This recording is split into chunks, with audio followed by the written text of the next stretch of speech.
Niyama Sadhana. The process of expanding the mind to attain liberation from the bondages of fetters and enemies is sadhana. And the best method of sadhana is Ishwara Pranithana. Will it suffice to practice Ishwara Pranithana while sitting alone at home? The one who performs bad actions in society and attempts to practice Ishwara Pranithana at home for hours will not succeed. Impure thoughts will certainly flash in the minds and disturb the smooth flow of the process of meditation. One cannot be successful in Ishwara Pranithana if one does not sincerely observe the other points of Yama and Niyama in the external world. Those who say that practice of dharma is purely an individual affair are mistaken. Dharma is very much the concern of entire society. The indriyas are the controllers of the body, the mind, the controller of the indriyas, and the vital energy, the controller of the mind. Principles of yama essentially means abstinences and niyama means observances. The principles of niyama are Shauch, Santosha, Tupper, Swadhyay and Ishwar Pranithana. The first aspect of Niyama Sadhana is Shauch. It means purity or cleanliness. It can be subdivided into two parts. One relating to the external sphere, that is external cleanliness, and the other to the mental sphere, that is internal cleanliness. The proper use of soap, water, or other cleansers to keep the body, clothes, or surroundings clean is external cleanliness. By this cleanliness, the physical objects with which people are directly associated are cleaned and made fit for use. When people, driven by instincts, direct their mental stuff blindly towards the object of pleasure without taking any help from their conscience, or when mind ultimately gets crudified by being constantly goaded by selfish motives, whether or not they think of doing harm to others, their mind gets distorted. The complexes by which the distortion occurs are the dirts of the mind. For example, if any acquaintance suddenly earns much name, fame, or knowledge, many will develop a feeling of jealousy towards him. People suffer from mental trouble at the prosperity of others. They do not give the least thought as to how much potentiality they themselves possess to earn those things or to acquire those qualities. Though that fortunate person did not harm to them, yet being overpowered by jealousy, they create trouble for or think ill of him or her. Where selfish interest is hampered, the minds of even the so-called honest people also become distorted within a very short time. Just as one's clothes and house gets dirty very quickly in a dust storm, so also the mind becomes much more polluted by the storm of even insignificant passion in much less time. Therefore, it is necessary to maintain the cleanliness of the body, dress and house, but the need to keep the mind clean is still greater. Cleansing the mind is a far more laborious job than cleansing the body, clothes, house, etc. You must have seen many people who become angry and sorrowful at time of his distress, saying, I helped those person in their adversity, served them so much on their sick bed, but today they are so ungrateful that they do not even cast a glance at me. They may even curse. God is witnessing everything. They will have to reap the consequences of their actions. You know that such remarks are extremely vulgar expression of mental meanness. Such persons have not done sadhana for mental purification, nor have they truly served anybody in adversity or sickness. In fact, they took advantage of other people's distress and gave them some assistance as an advance, but the motive behind such assistance was to recover it with full interest. If the impurity of selfishness, which by entering into every cavity of mental body makes it weak, makes life a heavy burden, it has to be removed. It has to be burnt and melted in the fire of sadhana. Such sadhana is just the opposite of mean and selfish sadhana. It is such that no impurity, no black spot remains in the mind. The feeling of selflessness, the feeling of universalism is the only remedy to remove mental impurities. People who have fascination of or temptation for any material object can gradually remove that mental pollution arising out of selfish motives by adopting just the reverse course. Those who are very greedy for money should form the habit of charity, and they can serve humanity through such practice. Those who are angry or egoist should cultivate the habit of being polite, and they should serve humanity through that practice. Therefore, only selfless service to humanity and the effort to look upon the world with a cosmic outlook alone can lead to establishment in mental Swadhyay. Tosa means the state of mental ease. Santosha, therefore, means a state of proper ease. Containment is not at all possible if the individual is running after carnal pleasures like a beast. As a result of extroversial analysis, the object of enjoyments go on increasing both in number and obstruction, and that is why one's mental flow never gets any rest. Under such circumstances, how can one attain perfect peace of mind? Achieving the desired object may give one pleasure for an hour or so, but that will not last long. The mind will again run in pursuit of new objects. Leaving behind the objects already tested, the long cherished objects will lose their importance. This is the rule. This is the law of nature. Human desire knows no end. Millionaires want to become multimillionaires because they are not satisfied with their million. Ask the millionaires if they are happy with their money. They will say, "Where is the money? I am somehow pulling on." The answer indicates their ignorance of aparigraha. But such feelings have another adverse effect on body and mind. Out of excessive fondness for physical or mental pleasure, people become mad to earn money and amass wealth. As money becomes the be-all and end-all of life, the mind gets crudified. Constant hankering after money results in negligence of one's health, and this makes the body unfit. Therefore, Santosha sadhana lies in being contented with the earnings of normal labor without any undue pressure on the body and mind. To remain contented, one has to make a special note of mental effort to keep aloof from external allurements. You are aware that there are two effective methods to detach the mind from tendencies. One is autosuggestion and the other outer suggestion.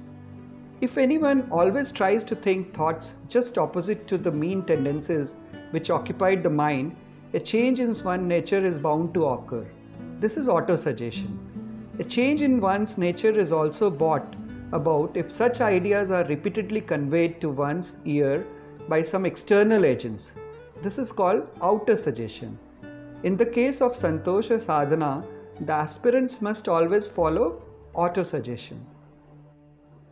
Santosha sadhana does not imply that you should allow yourself to be exploited or oppressed by someone who take advantage of your simplicity, and you should tolerate it silently. It is by no means proper for you to give up your right or self-preservation or your legitimate dues in life. You have to go on fighting with concerned efforts for the establishments of your rights. But you must never violate the principle of Santosha by wasting your physical and mental energy under the sway of excessive greed. Tupper means to practice penance to reach the goal. To practice Swadhyay, it is not necessary to undergo physical discomfort to serve humanity. A donation of 10 rupees brings no physical discomfort for millionaires. It is therefore not Tupper for them, but this gift helps them in practicing mental Swadhyay. There must be one and only one purpose behind the practice of penance, and that is to shoulder sorrows and miseries of others to make them happy, to free them from grief and to give them comforts. In the practice of Tupper, there must not be even the least bit of commercial mentality. Sudrochita Seva, physical service, in almost all cases relates to Tupper. Therefore, those who are afraid of physical labor or hate the Sudra labor can never become a Tapasa. If you serve sick people who are in great pain for hours together to give them needed relief, this is Tupper. But if you serve them with the selfish motive of securing their assistance in your bad days, the entire effort of Tupper is lost in a moment. Tupper sadhana is therefore to be above selfishness. As a rule, practice of Tupper will lead to mental dilation, and this dilation will certainly help a sadhaka to the large extent in practicing Ishwar Pranithana. The sadhakas of Tupper know that the served is Brahma, their cherished goal. They are servants, and the service rendered by them is their sadhana. The very purpose of tapasya of those who ready themselves to render service to the served only after consideration of their caste, creed, religion or nationality is defeated, because it is not possible for them to serve with due sincerity with such a lack of large-heartedness. Those who look upon the served only as an expression of the cosmos and look after their comforts selflessly develop devotion or love for Supreme in a short time. When love is aroused and devotional sentiment is expressed, what else remains to be achieved? Tupper, devoid of knowledge, is bound to be misused. The opportunist will misuse your energy by extracting work from you to serve their selfish ends. At the same time, this will deprive the real sufferers of their due services from you. A rich miser approaches you with a tale of woe and entreats you to give him relief. Being moved with pity, if you do what is needed to relieve him of his suffering, the very purpose of Tupper will be defeated, as it is without any knowledge or reasoning. The end results of your service will be that rich man whom you have served will become more miserly and more selfish, and will in the future try to deceive in a greater way people who dedicate themselves to the service of humanity. Secondly, as you will to some extent know his inner motive, you will become mentally depressed and you will also develop a hostile attitude towards him. Therefore, while following the principle of Tupper, you should ascertain fully well whether the person you are going to serve really needs your service. Only then should you engage yourself in service. In practicing Tupper, you should always give consideration to those who are inferior to you and not to those who are superior. Your responsibility is greater for those who are weaker, poorer, less educated, more ignorant, and downtrodden in comparison with you. Your responsibility is very little for those who are above your level, who are better off and more powerful than you. Therefore, you will have to ascertain with discrimination where your responsibility lies and to what extent. Otherwise, all your time, energy and labor employed in Tupper will be in vain. Swadhyay means the clear understanding of any spiritual objects. In ancient days, students carried on their day-to-day Swadhyay in the hermitage of the rishis. But the circumstances have changed and the term Swadhyay has lost its meaning with passage of time. Nowadays, reading religious scriptures without grasping the meaning is also considered to be Swadhyay. Religious professionals have misguided the public by their misinterpretation of the term Swadhyay. They say, these are the results of reading such and such books. It matters little whether you understand the meaning or not. If you cannot find time to read books, simply touch your head with them thrice. Or if you have no time to hear religious sermons, offer fruits or sweets to the deity. This will yield the same results. This is the real thing. Swadhyay means not only to read or hear a subject, but also to understand its significance, the underlying idea. There may be many interpretations of the term Ishwara, but it commonly means the controller of this universe. He who controls the thought waves of this universe is Ishwara. Therefore, Purushottama and Ishwara are not identical conceptions. It is the witnessing entity of the causal world. It is entity free from all bondages. To a sadhaka, Ishwara is understood to be nothing other than Saguna Brahma or God. Pranithana means to understand clearly or to adopt something as a shelter. Therefore, Ishwar Pranithana means to establish oneself in the cosmic idea, to accept Ishwara as the only ideal of life. So, Ishwara Pranithana means to move with accelerated speed towards that supreme shelter, God. Therefore, Ishwara Pranithana is absolutely based on bhava or ideation. It is a mental effort in its entirety. Shouting at the top of one's voice for a big crowd to assemble, or showing devotion by beating drums, etc., has got no place in it. Your Ishwara is not deaf. Don't shout to convey your mental feelings to him.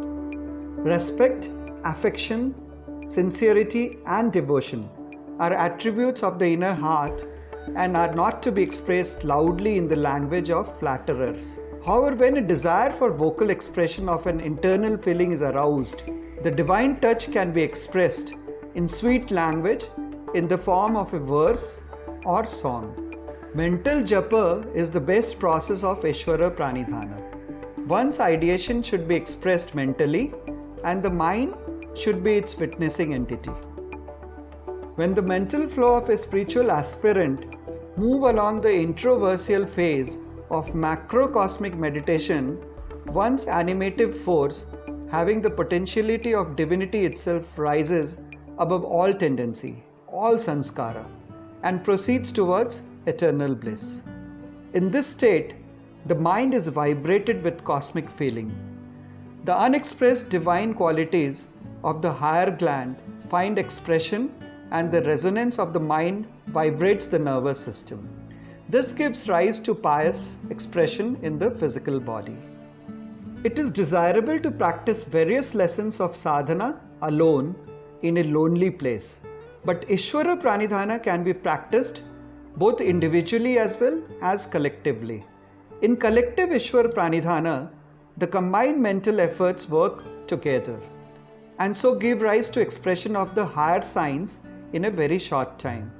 Therefore, like all other aspects of sadhana, Ishwar Pranithana should positively be practiced alone in a lonely place, but in addition, do not miss the opportunity of collective Ishwar Pranithana whenever some of you conveniently meet together. The indomitable mental force aroused as a result of collective Ishwar Pranithana will help you solve any problem, great or small, on this earth.